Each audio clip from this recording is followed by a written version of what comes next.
Administration's student loan relief program is hitting a temporary roadblock after two federal court rulings halted part of it just days before it's set to take effect. One of the two cases was led by the Missouri Attorney General's office. Missouri Capitol Bureau Chief Joe McLean is in Jefferson City with more on what this means for borrowers. These rulings affect the SAVE plan, which stands for Saving on a Valuable Education, SAVE. Now, the parts of this program that are already in place, those aren't going to be affected.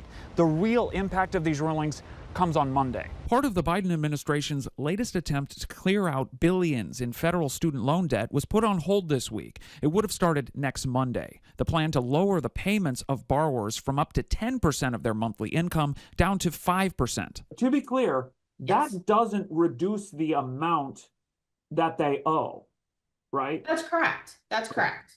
Right. It is just about their monthly payment and how much of their discretionary income does the government think that borrowers should have to be paying right now towards those loans. Persis Yu is one of the leaders of the Student Borrower Protection Center, a nonprofit working to resolve the student debt crisis. She says the state's case is based on the idea that eliminating debt is like eliminating a business asset. And they are claiming that their lenders and servicers are going to lose money because some borrowers will pay less interest, and because the servicer, Mohila in particular, is going to lose account volume, right? That all of these entities make more money when borrowers are in debt.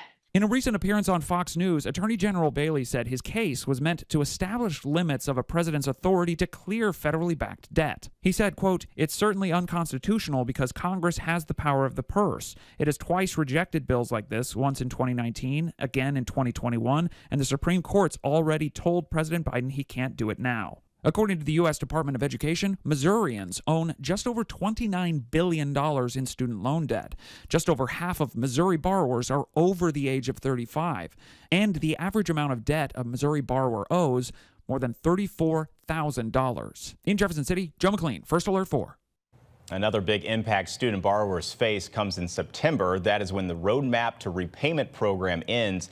And at that point, credit agencies will once again be allowed to adjust your credit score for missing a payment.